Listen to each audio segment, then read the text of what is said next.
Pues toda la oración que nuestro hermano llevó es, es eso, gracias a Dios por aquellos que nos hablaron del Evangelio, por aquellos que nos hablaron de ese camino, que es un camino maravilloso, el cristianismo. Y esta es nuestra lección en esta mañana. El cristianismo es maravilloso. Y el adjetivo maravilloso significa fuera de orden o de cualquier regla natural, porque está más allá de todo eso. Es extraordinario, por eso es que está más allá de un orden natural, pero también es excelente. El camino o el cristianismo, ¿verdad?, es excelente porque sobresale en bondad, en mérito, en estimación para nosotros. Y ahorita nuestro hermano estaba en su oración, estaba diciendo y hablando acerca de todo lo que obtuvimos por lo que hizo nuestro Señor Jesucristo allí en la cruz del Calvario. Bueno, toda su vida. Así que es excelente, ¿verdad? Sobresale en bondad cuando miramos nuestra situación que teníamos antes de venir a nuestro Señor Jesucristo. Por eso mencionaba yo, nos predicaron el Evangelio y nos hablaron de ello y nos pudimos ver realmente en la situación en que nos encontrábamos. ¿Y cómo nos encontrábamos? Estábamos alejados de Dios, estábamos separados de Dios, es decir, estábamos muertos espiritualmente.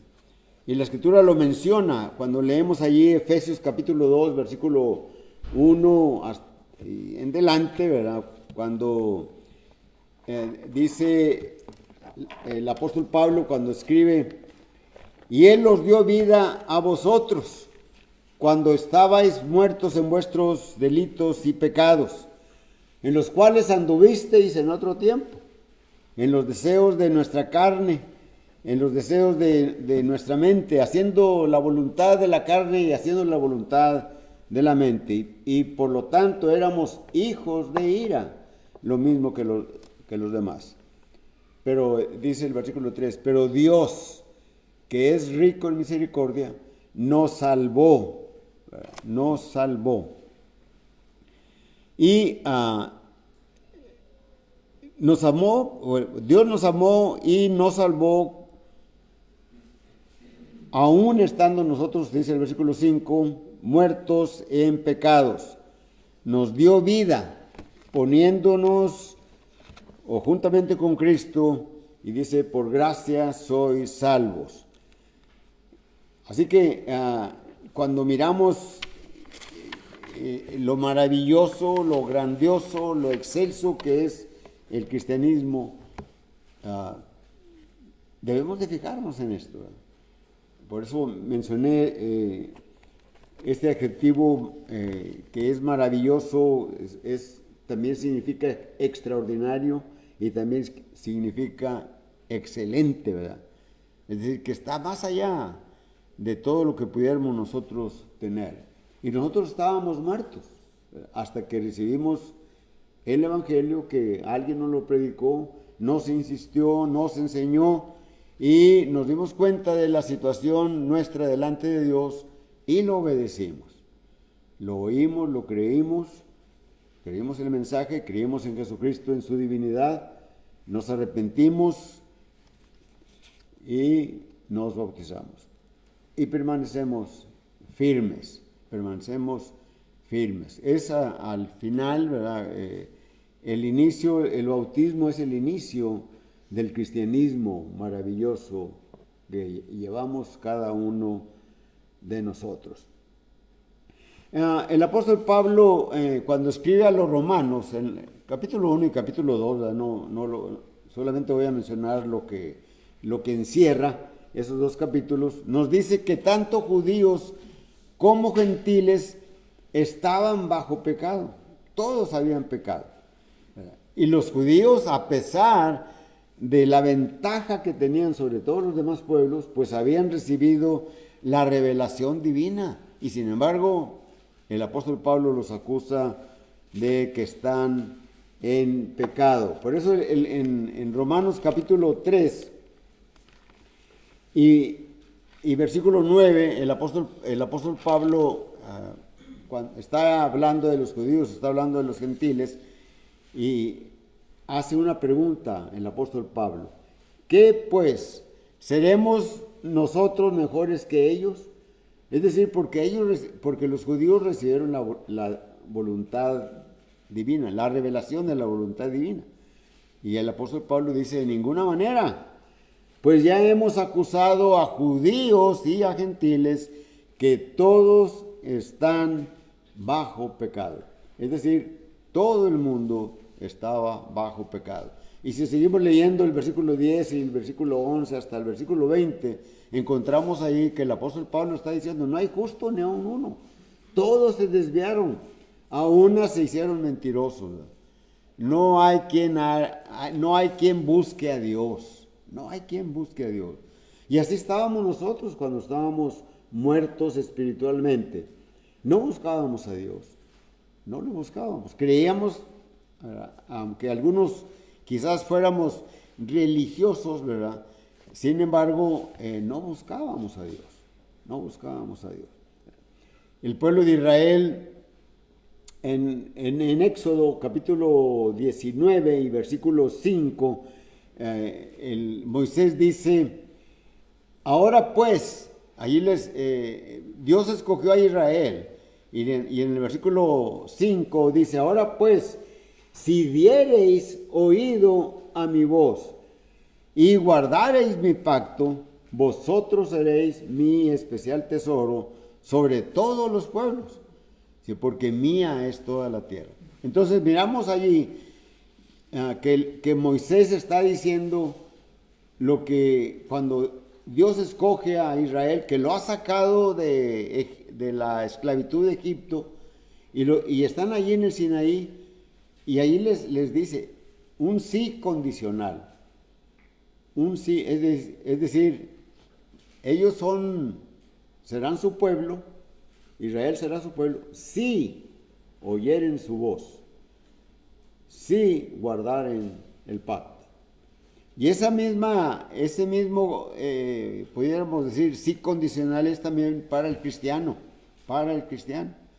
¿Qué es lo que tenemos que hacer? Permanecer firmes, constantes, creciendo, como dice el apóstol Pablo en 1 Corintios 15, 58, creciendo en la gracia de Dios, sabiendo que todo lo que hagas no es en vano, no es en vano. Así que al judío lo que lo separó de Dios fue el pecado, Por eso nuestro Padre Celestial tuvo que mandar a su Hijo para remediar la situación en la que se encontraba el pueblo de Israel. Pero el pecado sigue separando al hombre de Dios. Isaías capítulo 59, versículos 1 y 2, leemos, ¿verdad? No se ha cortado el brazo de Jehová para salvar, ni se ha grabado su oído para no oír. Dice, pero vuestras iniquidades han hecho división entre ustedes y Dios. Vuestros pecados han apartado el rostro de Jehová para no oírles. Entonces, de allí, ¿verdad?, que el cristianismo es maravilloso. ¿Por qué? ¿Por qué es maravilloso? Bueno, porque hemos oído el Evangelio, la mayoría de los que estamos aquí, y la mayoría de los que estamos aquí lo obedecimos. Pero al igual que Israel fue escogido como pueblo de él, si permanecieren en su pacto, si oyeren su voz, también el cristiano debe permanecer fiel en su caminar de cada día. cada día. Dice el escritor a los Hebreos en el capítulo 2 y versículos 1,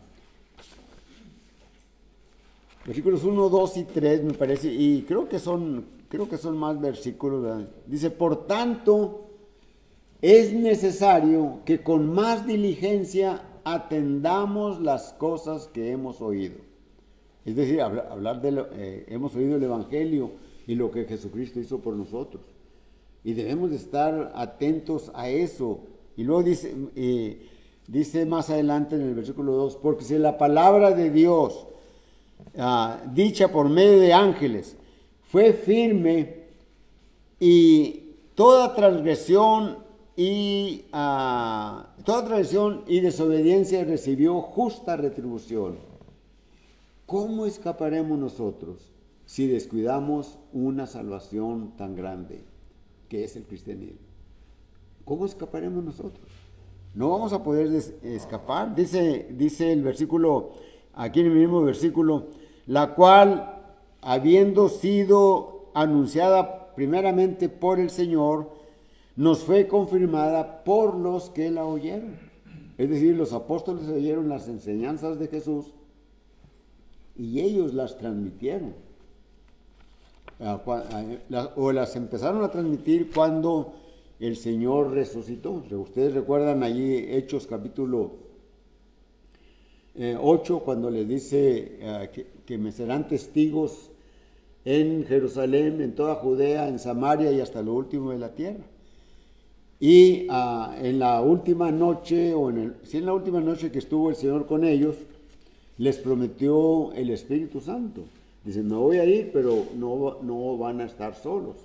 Les mandaré el Espíritu Santo, el cual les hará recordar todas las cosas que yo os he enseñado, y además les dirá otras que ahorita ustedes no están aptos para recibir. Así que, ¿por qué es maravilloso el cristianismo? ¿Verdad? Vamos a ver cuatro puntos. ¿Por qué es maravilloso? Por la providencia de Dios. El primero, por la providencia de Dios. Providencia significa que tiene existencia real, independiente e individual. Es decir, que hay una disposición anticipada que mira y ve hacia un propósito bueno, ¿verdad? Esa es la providencia de Dios. La salvación, ¿verdad? Que es la disposición anticipada que hizo Dios por el hombre, ¿verdad?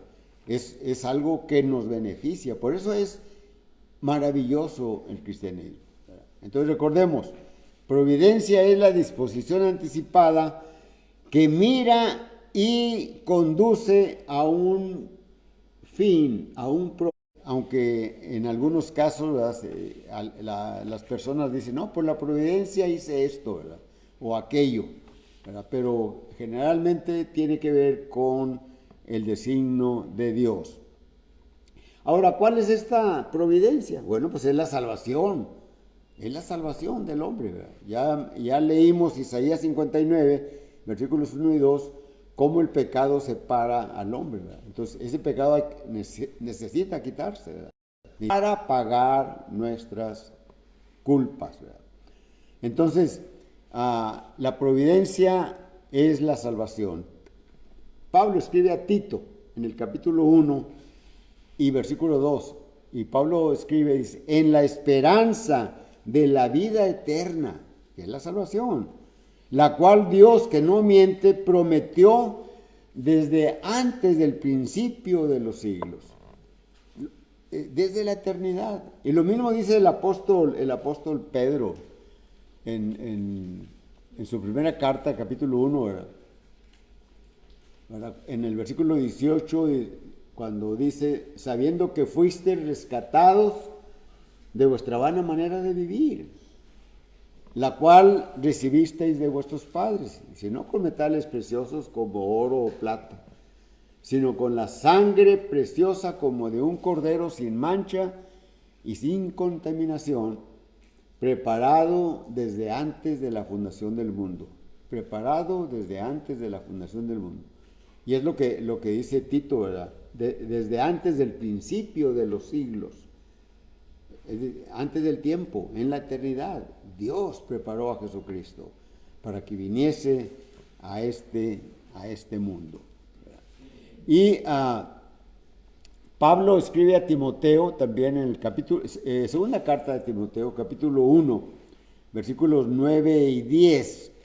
Dice, quien nos salvó y nos llamó con llamamiento santo, no conforme a nuestras obras, sino según el propósito suyo y la gracia que nos fue dada en Cristo Jesús, antes de los tiempos de los siglos, pero que ahora ha sido manifestada, que ha sido manifestada por la aparición de nuestro Señor Jesucristo, el cual quitó la muerte y sacó la vida, y sacó la vida y la inmortalidad por medio del Evangelio. Por medio del Evangelio.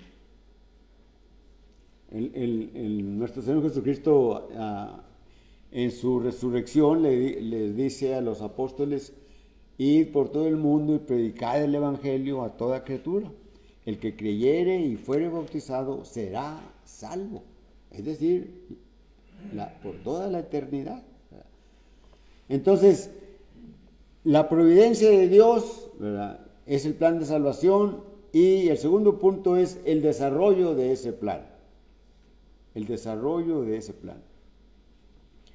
Ciertamente, aunque la salvación estaba en la mente de Dios desde la eternidad, el inicio de la redención del hombre se inicia con el llamamiento de Abraham, ¿verdad?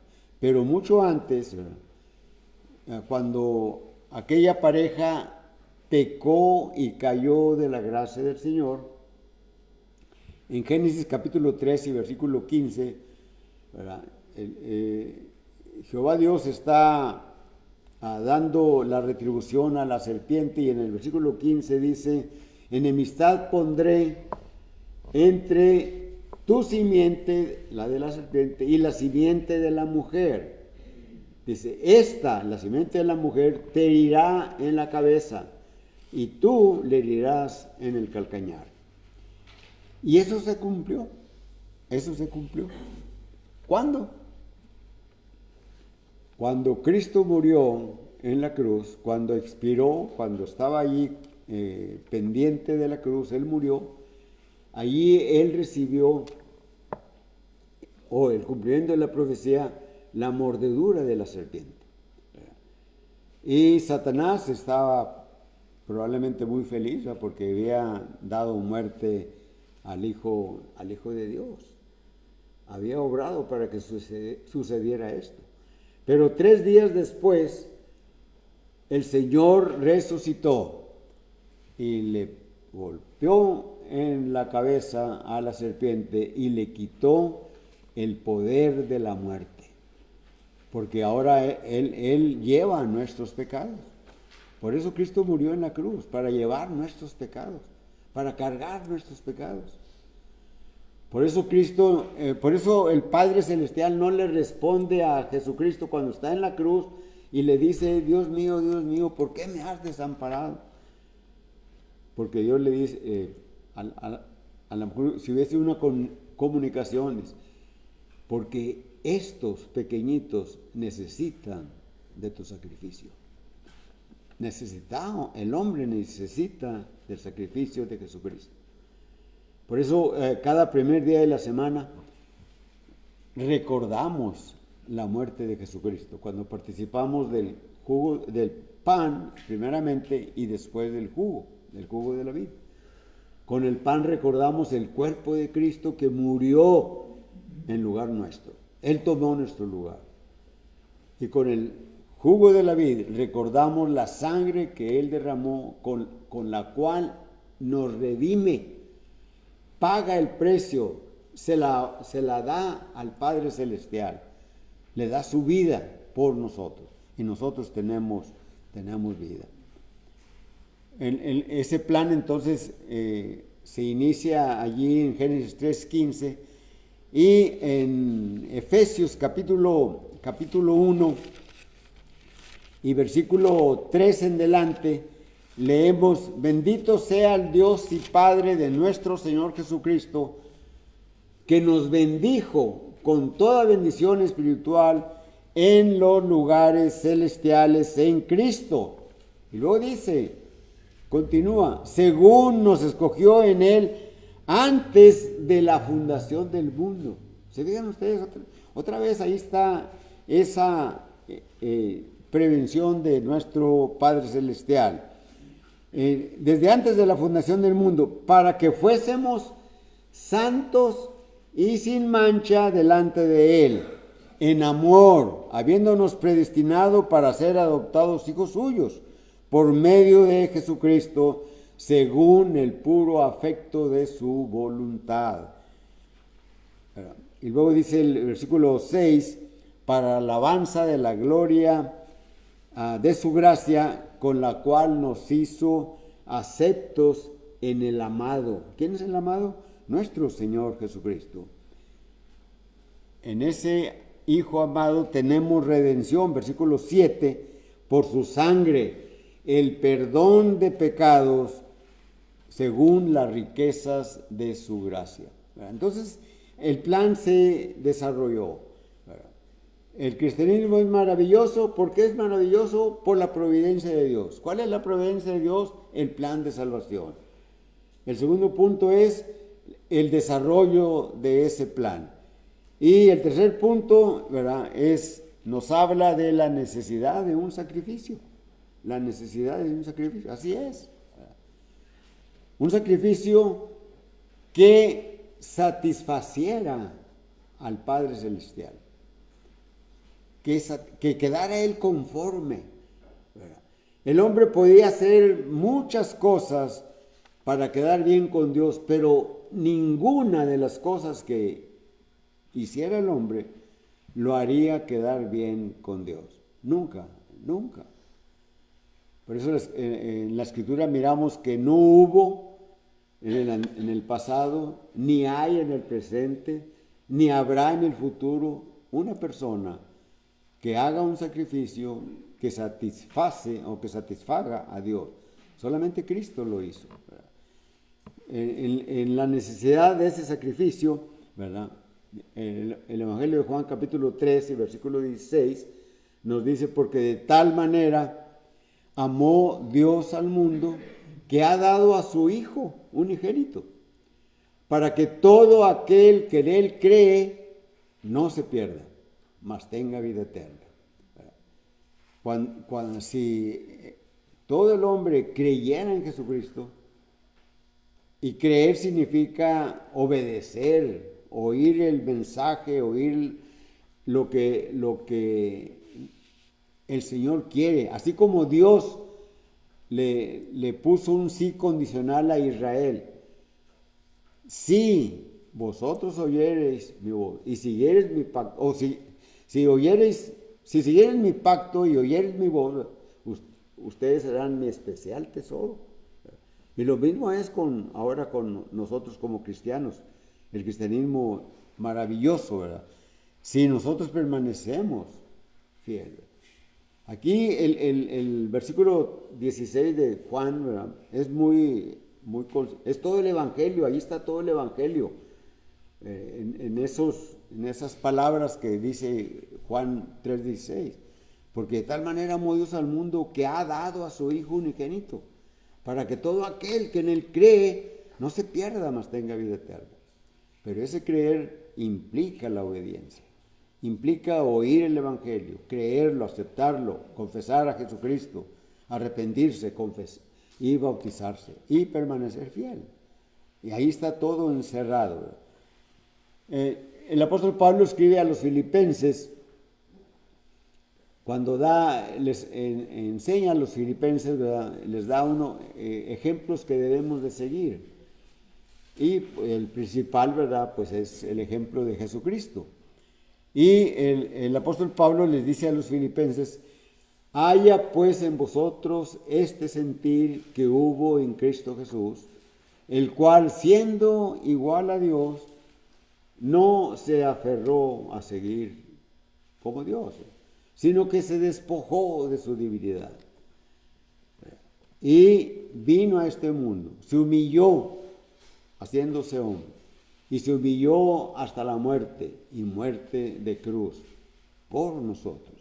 De allí la necesidad de ese sacrificio que marca la providencia de Dios, ¿verdad? La providencia de Dios, la salvación, el plan, el desarrollo del plan, la necesidad de un sacrificio, ¿verdad? Romanos capítulo 5, versículo 8, leemos, ¿verdad? Dios muestra su amor para con nosotros en que, siendo aún pecadores, Cristo murió por nosotros. Así era. Dios o Jesucristo, ¿verdad? En el caso del Hijo, ¿verdad?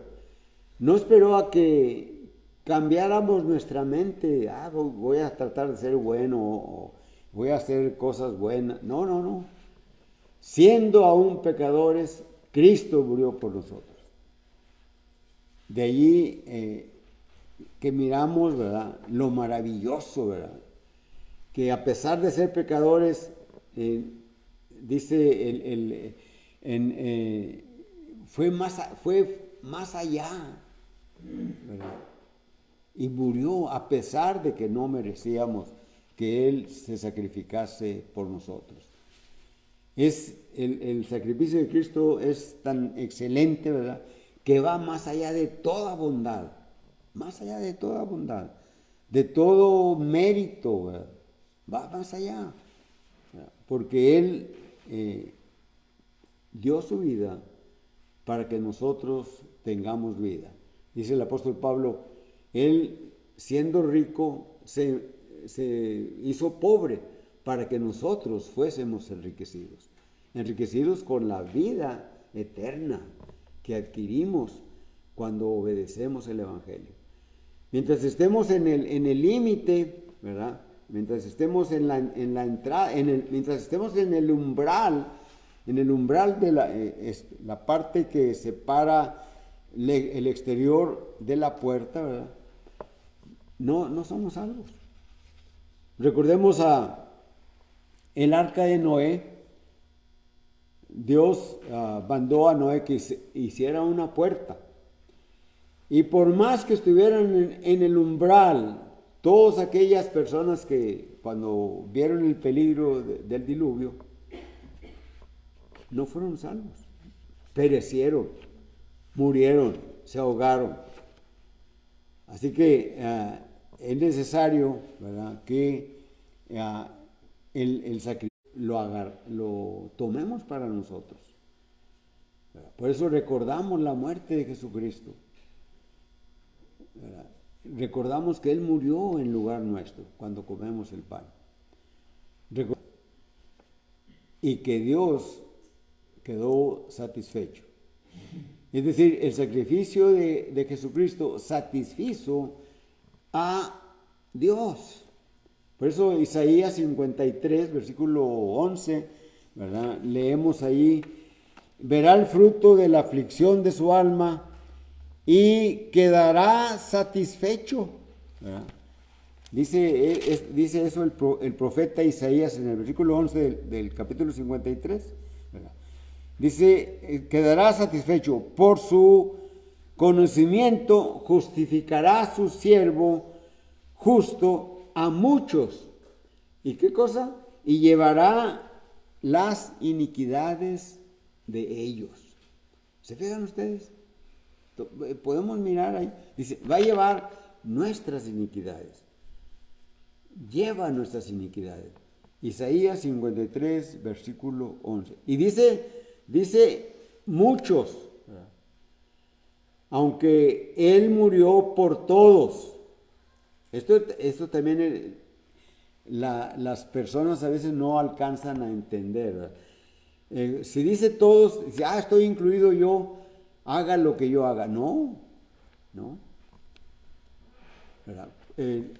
En el Sermón del Monte, nuestro Señor Jesucristo exhorta, manda a sus discípulos, entren por la puerta estrecha.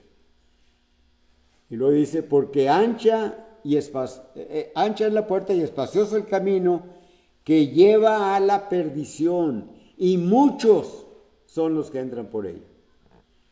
Luego en el versículo siguiente dice, entrad por la puerta estrecha, porque angosta es la puerta y angosto el camino que lleva a la vida.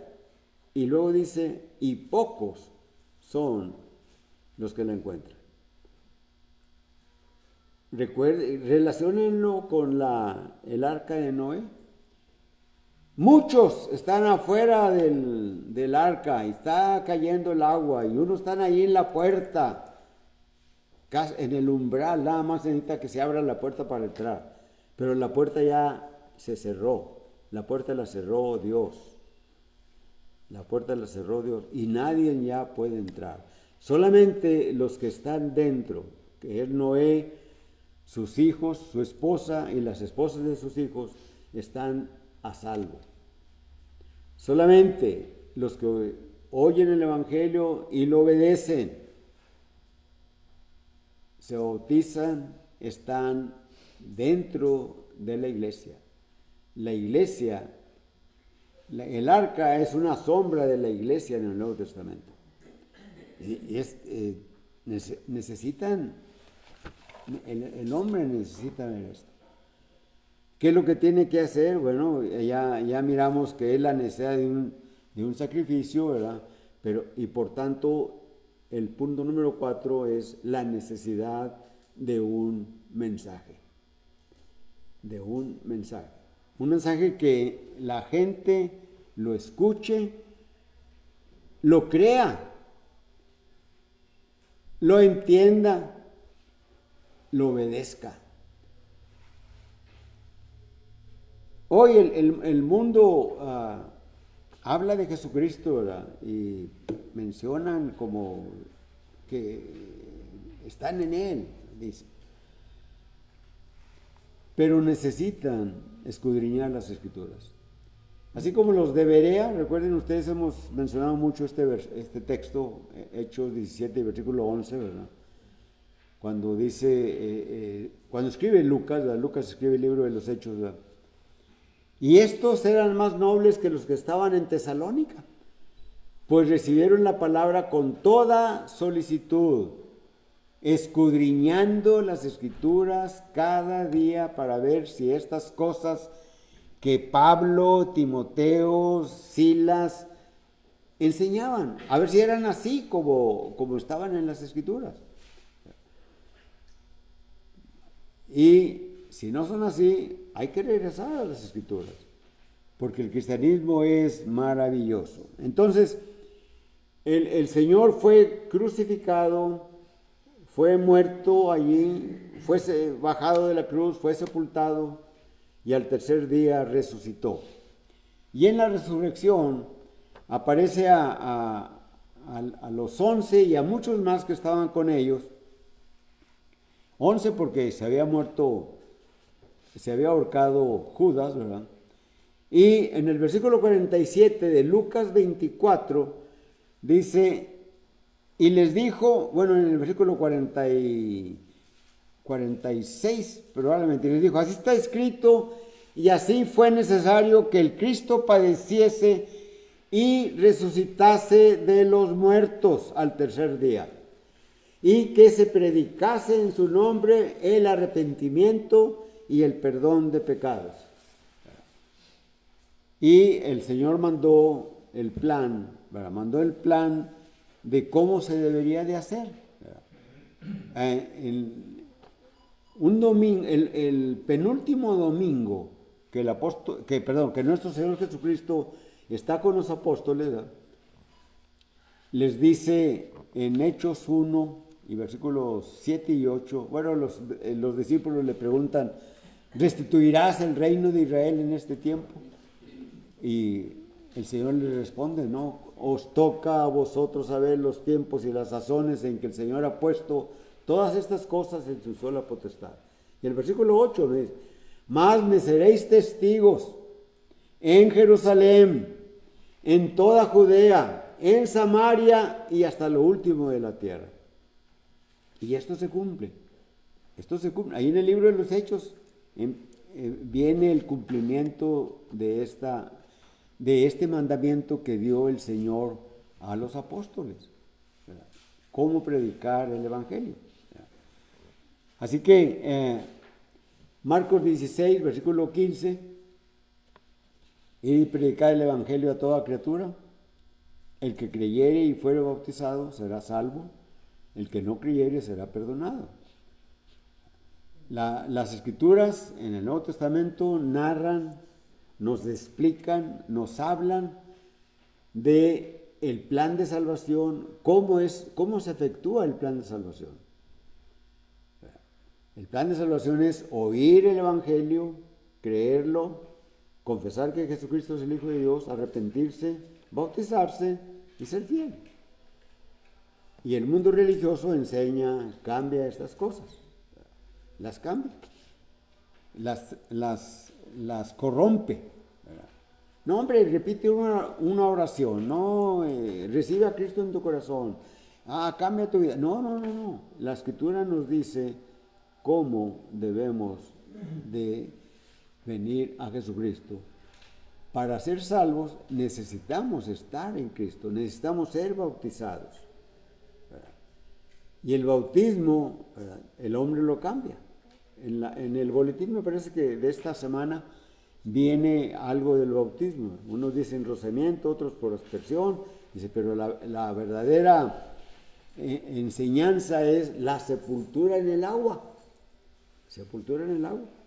Así que, en conclusión, hemos visto el cristianismo es maravilloso por la providencia de Dios, por el plan de salvación, el desarrollo del plan, la necesidad de un sacrificio, la necesidad de un mensaje y la invitación que hace Jesucristo.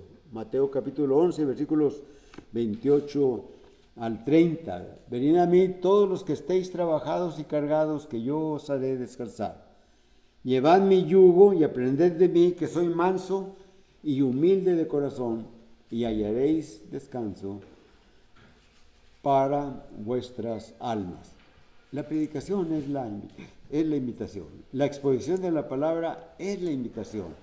Pero cantamos un himno.